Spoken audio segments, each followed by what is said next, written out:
Okay so आज हम practicals कुछ क्वेश्चंस न्यूमेरिकल्स करेंगे। हमने वर्टिकल मोशन पढ़ लिया था, ठीक है, और वर्टिकल मोशन में कुछ सवाल करेंगे हम। तो पहला सवाल है हमारे पास, थोड़े से सवालों का लेवल अच्छा है, तो आप सबसे पहले तो जो भी मैं आपको क्वेश्चन दूं आप उसको वीडियो को पॉज कीजिए, एक बार उसको पूरे को अटेम्प्ट कीजिए। और इसलिए मैं क्वेश्चन देखते हुए तो याद रखता हूं कि मैं बिल्कुल बोर्ड के साइड में खड़ा हूं ताकि आपको ब्लॉक नहीं हो। अब आपने अगर क्वेश्चन को पॉज कर लिया है, वीडियो को पॉज कर लिया है, तो आप उसको अटेम्प्ट कीजिए, ठीक है। अब let's start doing this question, ठीक है। तो हमारे पास है एक रॉकेट को वर्टिकली फायर किया जाता है ग्राउंड के साथ, ठीक है। एक उसका एक्सेलरेशन दिया जाता है 10 मीटर पर सेकंड स्क्वायर का, और उसका आफ्टर 1 मिनट फ्यूल फिनिश हो जाता है, ठीक है। तो रॉकेट हमारा फायर हुआ, ये हमारा रॉकेट फायर हुआ, ऊपर गया, ऊपर की तरफ फायर हुआ तो ऊपर ही गया भाई, ऊपर गया और यहाँ जाके इसका रॉकेट का फ्यूल खत्म हो गया। जब तक इसका रॉकेट का फ्यूल था तब तक तो इसका एक्सेलरेशन था, लेकिन 1 मिनट बाद इसका फ्यूल खत्म हो गया। अब फ्यूल खत्म होने के बाद भी ऐसा तो ही नहीं उस समय तुरंत टपक जाएगा। फ्यूल खत्म होने के बाद इसका एक्सेलरेशन 0 हो गया। एक्सेलरेशन 0 होने के बाद भी इसकी जो इनिशियल वेलोसिटी है उससे ऊपर की तरफ तो जाएगा और फिर बाद में नीचे टपकेगा। हमसे पूछा है कि maximum velocity attend by the rocket in the ascending motion. Maximum velocity क्या रॉकेट अचीव करेगा असेंडिंग मोशन में। तो मैक्सिमम वेलोसिटी इसकी तब होगी जब ये यहाँ जाके इसका फ्यूल खत्म होगा। अब यहाँ पर इसका फ्यूल कितनी देर बाद खत्म हो रहा है, 1 मिनट बाद। तो v इक्वल टू होता है u plus A T. You तो 0 है इसका, एक्सेलरेशन कितना है इसका 10 metre per second square, 10 metre per second square. कितनी देर बाद फ्यूल खत्म हो रहा है, 1 मिनट बाद। 1 मिनट मतलब क्या होता है 60 सेकंड। तो यानी कि इसकी वेलोसिटी जो मैक्सिमम हो जाएगी वो 600 मीटर पर सेकंड हो जाएगी। यहाँ से तो स्टार्ट किया था इसने u इक्वल टू 0 से, तो लेकिन यहाँ पर कहाँ तक पहुँच गया ये वेलोसिटी जो इसकी होगी, लास्ट वेलोसिटी इसकी 600 मीटर पर सेकंड की वेलोसिटी पे पहुँच गया। तो maximum velocity attend by the rocket in ascending motion is 600 metre per second. पहला सवाल हो गया, ठीक है। दूसरा, अब हमसे पूछा है height attend by the rocket before the fuel is attend by the rocket before the fuel is finished. Fuel खत्म होने से पहले उसने कितनी हाइट अटेंड करी होगी, यानी कि ये हाइट पूछी हमसे जहां पर उसका फ्यूल खत्म होगा, ये हाइट पूछी है। तो ये तो हम निकाल लेंगे, s equal to u t plus half a t square से निकाल लेंगे, हाफ ए टी स्क्वायर से निकाल लेंगे कितनी हाइट हुई भाई। हाफ यू तो 0 है, हाफ ए की वैल्यू कितनी है 10, टी 1 मिनट, 1 मिनट मतलब 60 सेकंड, 60 सेकंड का स्क्वायर मतलब 3600, ठीक है। इसको अपन ने सॉल्व किया तो 5 ये हो गया 18,000 मीटर, यानी कि इसको अपन ये भी बोल सकते हैं 18 किलोमीटर। यानी कि जब तक इसमें फ्यूल था तब तक ये 18 किलोमीटर ऊपर चल चुका था। तो इसका आंसर भी हमारे पास आ गया, 18 किलोमीटर हमारा आंसर आ गया। Height attend by the rocket before the fuel is finished. अब time taken by the rocket in the whole motion, पूरे मोशन में रॉकेट को कितना टाइम लगेगा पूछा है। यानी कि यहाँ से यहाँ तक ऊपर जाने में, फिर वापस नीचे आने में रॉकेट को कितना टाइम लगेगा वो पूछा है। तो ये थोड़ा सा अच्छा सवाल है। और एक और डी पार्ट भी देख लेते हैं, maximum height attend by the motion. तो हम लिखते हुए चले, मैक्सिमम वेलोसिटी कितनी हो जाएगी 600 मीटर पर सेकंड। यहाँ पर लिख लेते हैं इसको, क्या ये 18 किलोमीटर हो गया। तो मैं बाकी जो चीज़ें उनको रब करने की कोशिश करूँ, चलो मैं नेक्स्ट में कर लेता हूँ।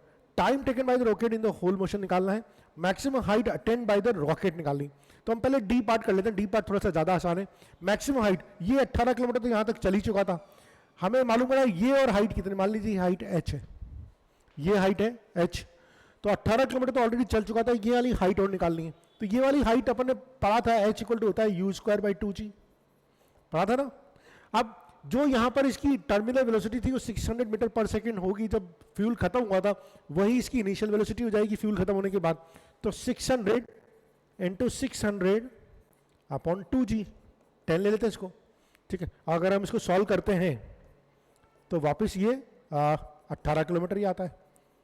तो यहाँ से यहाँ तक भी 18 किलोमीटर, यहाँ से यहाँ तक भी 18 किलोमीटर। तो maximum height obtained by the rocket is 36 kilometre. मेरे ख्याल इसमें भी कोई दिक्कत नहीं आएगी, ठीक है। और थर्ड वाला part, time taken by the rocket during the whole motion. During the whole motion निकालना है, तो हम इसको अगली स्लाइड पे लेके चलते हैं। आइए, क्वेश्चन क्या था, यहाँ तक तो भाई 18 किलोमीटर का ठीक है डिस्टेंस ट्रेवल कर चुका था, यहाँ पर u 0 था, यहाँ पर इसकी जो वेलोसिटी थी v वो हो गई थी, दोबारा देखें तो कितनी हुई थी इसकी वेलोसिटी, सॉरी इसकी वेलोसिटी हुई थी 600 मीटर पर सेकेंड, ठीक है। यहाँ पर इसकी वेलोसिटी होगी थी 600 मीटर पर सेकेंड, और फिर ये ऊपर ऐसे गया फिर नीचे आया, ठीक है। ये ऐसे गया फिर ये नीचे आया, नीचे आया, यहाँ पर आया।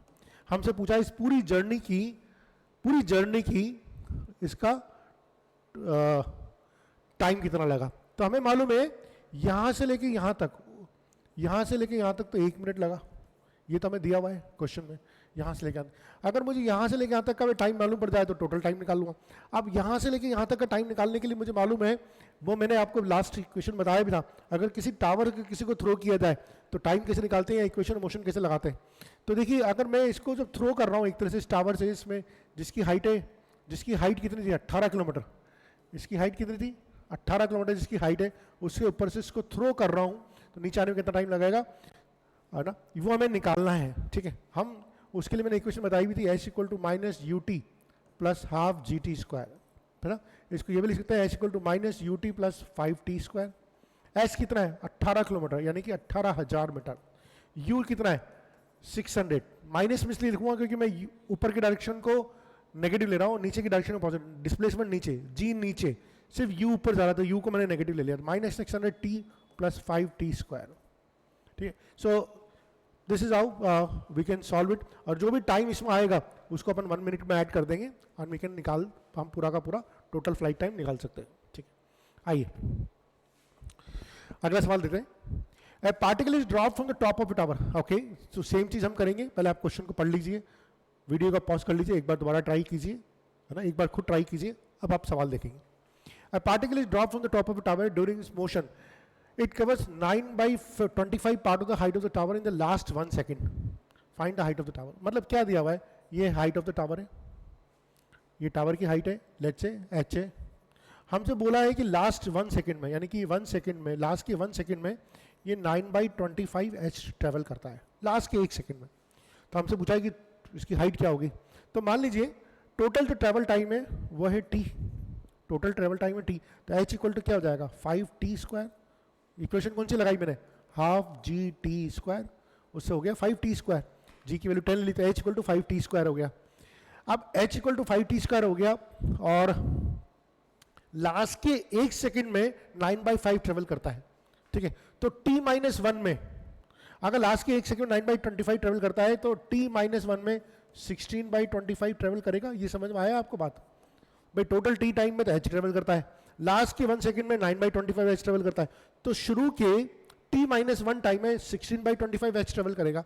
अब इसको भी एक इक्वेशन लगा दो, तो 16/25 h 5 t-1 का होल स्क्वायर, ये इक्वेशन नंबर 2 बन गई आपकी, ठीक है। अब तो सिंपल है, ठीक है, इसको हम सॉल्व कर सकते हैं। चाहो तो h की वैल्यू यहाँ से उठा के यहाँ डाल दो, तो 16/25 h की वैल्यू कितनी है 5t square equal to 5 t-1 का होल स्क्वायर। तो 5 से 5 कट गया और ये हो गया 16t square equal to 25 t-1 का होल स्क्वायर, दोनों तरफ स्क्वायर रूट ले लिया तो ये हो गया 4t और ये हो गया 5 t-1, ठीक है। इसको और सॉल्व कर लेंगे तो ये हो गया 4t इक्वल टू 5t-5, तो इससे इक्वल टू आ गया t इक्वल टू 5 आ गया। यानी कि 5 सेकेंड में ये बॉल जो होगी, ये पार्टिकल जो होगा टावर से नीचे आएगा, लेकिन टाइम नहीं पूछा हमसे, तो हाइट पूछी, और हाइट इक्वल टू क्या होता है 5t स्क्वायर। तो 5 t की वैल्यू कितनी, 5 का स्क्वायर 25, 125 मीटर, 125 मीटर, ये हमारा हो गया, ठीक है। आप अपना जो भी क्वेश्चन आपने अटेम्प्ट किया उससे आप मैच कर सकते हैं। इंपॉर्टेंट चीज़ ये थी कि यहाँ पर 9/25 नहीं रखी, मैंने 16/25 रखा, बिकॉज यहाँ पर ना तो मुझे इनिशियल स्पीड पता है या ना कुछ पता है, तो मैं ये 9/25 नहीं रखूँगा। 1 सेकंड में लास्ट के 1 सेकंड में 9/25 h चला है, तो शुरू के t-1 सेकंड में चलेगा 16/25 h, ये सबसे इंपॉर्टेंट चीज़ है। एक सवाल और करेंगे इसी तरह से। Particle is drop from the, again आप एक बार क्वेश्चन पढ़ लीजिए, खुद ट्राई कीजिए, वीडियो पॉज कीजिए। Particle is drop from the top of the tower, it covers 40 metre in the last 2 seconds, last के 2 सेकंड में 40 मीटर चलता है, ठीक है। अगेन सेम क्वेश्चन है, बिल्कुल सेम क्वेश्चन है। लास्ट के 2 सेकंड में चलता है 40 मीटर, तो पूरी हाइट थी h, तो शुरू के t-2 सेकंड में कितना चलेगा h-20, बस h-20, हाँ नहीं h-40, अच्छा 40 चलता ना, h-40 भाई, लास्ट के 2 सेकंड में 40 मीटर चला, और टोटल टाइम था t, तो शुरू के t माइनस 2 सेकेंड में कितना चला, h माइनस 40, ठीक है। तो h इक्वल टू एक तो हो गया हाफ, h इक्वल टू होता है हाफ जी टी स्क्वायर, या फिर बोल सकते हैं 5t स्क्वायर। मेरे ख्याल से तो क्लियर होगा। अब एक और इक्वेशन क्या बनाएंगे, h minus 40 equal to 5t minus 2 का होल स्क्वायर। क्या इसमें कोई कंफ्यूजन नहीं होना चाहिए। h की वैल्यू यहां पुट कर दी इक्वेशन 1 से इक्वेशन 2 में, ये इक्वेशन 1 है, ये इक्वेशन 2 है, यहां पुट कर दी, तो 5t square minus 40 equal to 5t minus 2 का होल स्क्वायर, ठीक है। इसको हम सॉल्व कर सकते हैं और हम आराम से टाइम निकाल लेंगे, और एक बार टाइम निकल जाएगा तो हमारी हाइट तो निकल ही जाएगी, ठीक है। अगेन एक और क्वेश्चन देते हैं, particle drop from the top of a tower. Video को क्वेश्चन देखिए आप, है ना, वीडियो को पॉज कीजिए और अटेम्प्ट कीजिए। चलिए, a particle drop from the top of tower, the distance traveled by in the last 1 second equal to covered by in the first 3 seconds। ये क्या बोल रहा है कि लास्ट के 1 सेकेंड में जितनी डिस्टेंस ये ट्रेवल करता है x, उतनी शुरू के 3 सेकेंड की डिस्टेंस के बराबर होती है ना। हमें इसकी हाइट ऑफ द टावर निकालनी, हमें तो पता ही है शुरू के 3 सेकेंड में डिस्टेंस कितनी रहती है, h equal to half g t square है, तो h इक्वल टू हो जाएगा 5t स्क्वायर। तो अगर t इक्वल टू 3 रख दूंगा तो h इक्वल टू क्या हो जाएगा 5 इंटू 9, यानी कि 45 मीटर की डिस्टेंस इसने ट्रेवल करी है। शुरू के 3 सेकंड में 45 मीटर की डिस्टेंस ट्रेवल करी है। अब बोल रहा है कि लास्ट के 1 सेकंड में भी 45 मीटर चला। वेरी गुड, लास्ट के 1 सेकंड में भी 45 मीटर चला भैया, बहुत बढ़िया बात है। हमें हाइट निकालनी है, हमें हाइट निकालनी टावर की। तो हम मान लीजिए हाइट है टावर की h, ठीक है, और टोटल टाइम जो लग रहा है वो लग रहा है t टाइम। तो मैं क्या एक बोल सकता हूं कि t माइनस 1 टाइम में, t माइनस 1 टाइम में ये जो पार्टिकल होगा h माइनस 45 चलेगा, ठीक है। तो h इक्वल टू तो हो गया 5t स्क्वायर, तो एक तो इक्वेशन हमारी ये होगी। दूसरी इक्वेशन जाएगी h minus 45 equal to 5t minus 1 का होल स्क्वायर, ये इक्वेशन होगी, ठीक है। ये सेकेंड इक्वेशन होगी हमारी। अब यहाँ पर 5t स्क्वायर को आपने पुट कर दिया, 5t square minus 45 equal to 5t minus 1 का होल स्क्वायर, है ना। इसको सॉल्व करेंगे, इसको सॉल्व कर लेते हैं। क्या हो सकता है किसी को दिक्कत आए सॉल्व करने, तो मैं एक बार सॉल्व करके दिखा देता हूँ। तो 5t square minus 5t minus 1 का whole square equal to 45, common ले लीजिए, 5 से 5 कट गया, ये आ गया 9 बार, तो t square minus t minus 1 का होल स्क्वायर इक्वल टू 9। और इसको अगर हम सॉल्व करेंगे, ठीक है, तो ये इसको ऐसे सॉल्व करें, t square minus 1 minus plus 2t equal to 9, तो t इक्वल टू हो गया 5 सेकेंड, है ना। मैंने इक्वेशन यहाँ पे सॉल्व करके दिखाई। अब अगर t इक्वल टू 5 होता है तो h equal to 5t square 125 हो जाता है, 5 इंटू 25 125। मेरे ख्याल से इसमें कोई दिक्कत नहीं होगी, ठीक है। Okay, water drops are falling in regular interval of time from the top of the tower of height 9 metre, है ना। ये अच्छा क्वेश्चन है, मैं चाहता हूँ एक बार अपने आप ट्राई करें, वीडियो पॉज करें, खुद ट्राई करें। एक नलका है, ठीक है ना, उससे लीकेज हो रहा है और धीरे धीरे पानी की बूंदें गिर रही है, हाइट 9 मीटर है। अगर चौथी ड्रॉप जो है वो अबाउट टू फॉल है और पहली जो ड्रॉप है वो ग्राउंड पे पहुंच गई, तो find the position of the second and third drops on the top of the tower. तो बेसिकली क्या हो रहा है कि ये एक नलका है, इसे एक बूंद टपकी, एक बूंद यहाँ टपकी, एक बूंद यहाँ टपकी, एक बूंद यहाँ टपकी, अलग अलग टाइम इंटरवल पे ये है। तो ये आपकी क्या बोला है कि fourth drop begins to fall, ये चौथी ड्रॉप है जो गिरने वाली है, तीसरी ड्रॉप ऑलरेडी गिर चुकी है, दूसरी ड्रॉप को गिरे बहुत टाइम हो गया, पहली ड्रॉप तो जमीन पे पहुंच चुकी है। अब उनकी पोजीशन निकालनी है from the top of the tower. Top of the tower से क्या पोजीशन होगी, किसकी निकालनी है, किसकी निकालनी है, सेकंड और थर्ड की, इन दोनों की पोजीशन निकालनी है। भैया टावर से कितनी दूरी पे होगा, तो हमें तो मालूम है कि हमें मालूम है क्या डिस्टेंस ट्रेवल्ड होती है, हमें मालूम, हमने निकाला था 1 का स्क्वायर 2 का स्क्वायर और 3 का स्क्वायर होता है, यानी कि 1:4:9 की डिस्टेंस ट्रेवल करते हो, ठीक है। तो ये भैया 1 ट्रेवल कर चुका होगा, ये 4 ट्रेवल कर चुका होगा, ये 9 कर चुका होगा, यानी कि ये 1 मीटर ट्रेवल कर चुका होगा, या 4 मीटर ट्रेवल कर चुका होगा, ये 9 मीटर ट्रेवल कर चुका होगा। वैसे भी टोटल डिस्टेंस कितनी दे रखी है, 9 मीटर ही दे रखी है, तो सिंपल सा रेशियो हो गया। और ये अभी ये तो अबाउट टू फॉल है, तो 0 मीटर पे ही है, हमें मालूम है ना 1:4:9 का रेशियो होता है, यानी कि हमने निकाला था 1:4:9 का रेशो होता है। अगर एक पार्टिकल को ड्रॉप किया जाता है तो t इक्वल टू 1 पे, t इक्वल टू 2 पे और t इक्वल टू 3 पे जो रेशियो होता है डिस्टेंस का 1:4:9 होता है। अगर आप शुरू में मेरी प्रॉपर्टीज में जाएंगे, मैंने बताया था 1 स्क्वायर 2 स्क्वायर और 3 स्क्वायर की वाली प्रॉपर्टी पढ़ाई थी। तो ये 1 मीटर पे, ये 4 मीटर पे, 9 मीटर पे। तो अब हमसे पूछा position of the second, position of the second 4 metre, position of the third 1 metre, खत्म। ठीक है, तो पोजीशन ऑफ द सेकंड तो हो गया 4 metre, position of the third हो गया 1 मीटर फ्रॉम द ग्राउंड। ठीक है, सिंपल है। अगर वो प्रॉपर्टीज आपको अच्छी तरह से याद आएगी, समझ में आई हो। A balloon going upward with a velocity 12 metre per second at a height of 65 metre from the earth at any instant। ठीक है, आगे अच्छा क्वेश्चन है, एक बार आप वीडियो को पॉज कीजिए, खुद ट्राई कीजिए। Exactly at this instant a packet drops from it, how much time the will packet take in reaching the earth। ठीक है, तो हमारा जो क्वेश्चन है कि एक बैलून है, ठीक है, वो गोइंग अपवर्ड, ये गोइंग अपवर्ड है और यहाँ से ऊपर जा रहा है और यहाँ जाके 65 मीटर की हाइट पे जाके इसने एक पैकेट को ड्रॉप किया। 65 मीटर की ड्राइंग है ना, इसकी कांस्टेंट वेलोसिटी है, यानी कि यहाँ पर भी जो स्पीड होगी वो 12 मीटर पर सेकंड ही होगी, ऊपर की तरफ होगी। ऑब्वियसली जो पैकेट, जो जिस पैकेट को ड्रॉप किया वो पैकेट पहले ऊपर जाएगा फिर नीचे आएगा। ये बहुत इंपॉर्टेंट समझना कि सर पैकेट नीचे क्यों नहीं आएगा, क्योंकि उस पैकेट की कोई वर्टिकल स्पीड थी ऊपर, बैलून की वर्टिकल, बैलून ऊपर जा रहा है तो पैकेट की भी वर्टिकल स्पीड थी ऊपर। अगर उसको ड्रॉप भी किया गया है तो उसकी इनिशियल स्पीड है तो वो ऊपर जाएगा, फिर एक्सेलरेशन ड्यू टू ग्रेविटी धीरे धीरे नीचे काम करेगा और उसकी स्पीड 0 होगी, फिर नीचे आना शुरू करेगा। How much time will the packet reach, तो हम अगेन जो पैकेट की इनिशियल स्पीड हो जाएगी वो हो जाएगी -12 मीटर पर सेकेंड, है ना। इसका जो डिस्प्लेसमेंट हो जाएगा वो कितना हो जाएगा 65 मीटर। ठीक है, टाइम निकालना है, टाइम निकाल लेंगे।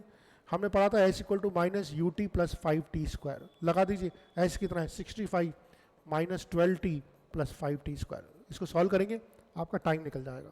ठीक है, अब बहुत ज़रा क्वेश्चन के न्यूमेरिकल पार्ट में नहीं जा रहा हूँ, आप इसको सॉल्व कर लीजिएगा। ठीक है, आइए। अब body is falling from height h, it takes t1 second. अच्छा, कई बार t1 t2 वाले क्वेश्चन आते हैं तो थोड़े से हमें अटकते हैं, तो अगर एक बार वीडियो पॉज कीजिए और खुद ट्राई कीजिए। एक बॉडी है जो h हाइट से फॉल कर रही है, takes t1 second to reach the ground. ठीक है, h हाइट से फॉल कर रही है और इसको पूरे में t1 टाइम लग रहा है, तो h इक्वल टू लिख सकता हूँ 5t1 का स्क्वायर। मेरे ख्याल से इसमें कोई दिक्कत नहीं है। The time taken to reach the half of the height, आधी हाइट पहुँचने में कितना टाइम लगेगा, तो आधी हाइट मतलब h/2। मान लीजिए इसमें टाइम लगता है t2, तो h/2 इक्वल टू क्या हो जाएगा 5t2 का स्क्वायर। सेकेंड इक्वेशन ही हो जाएगी। ठीक है, t2 और t1 में रिलेशन पूछा है तो भैया ये h की वैल्यू जो यहाँ से उठा के यहाँ डाल दो, यानी कि 5t1 का square upon 2 equal to 5t2 का स्क्वायर। तो 5 से 5 कट गया, t2 इक्वल टू आ गया t1 अपॉन √2। ठीक है, मेरे ख्याल से हो जाएगा। A body thrown up with a velocity of reaches a maximum height of 100 metre, है ना। तो अच्छा सवाल है, एक बार आप खुद ट्राई कीजिए। एक बॉडी को ऊपर थ्रो कर रहे हैं, 100 मीटर की हाइट पे पहुंच रही है। ठीक है, another body with double the mass thrown up with a double the initial velocity which reach a maximum height of। तो हमें तो मालूम है h इक्वल टू क्या होता है u²/2g। मास का तो कोई मतलब ही नहीं है, यानी h is proportional to u²। तो पहले एक वेलोसिटी से फेंक रहे थे, अब उसकी मैंने वेलोसिटी को डबल कर दिया, तो h1 इक्वल टू u1 का स्क्वायर, तो h2 is proportional to u2 का स्क्वायर।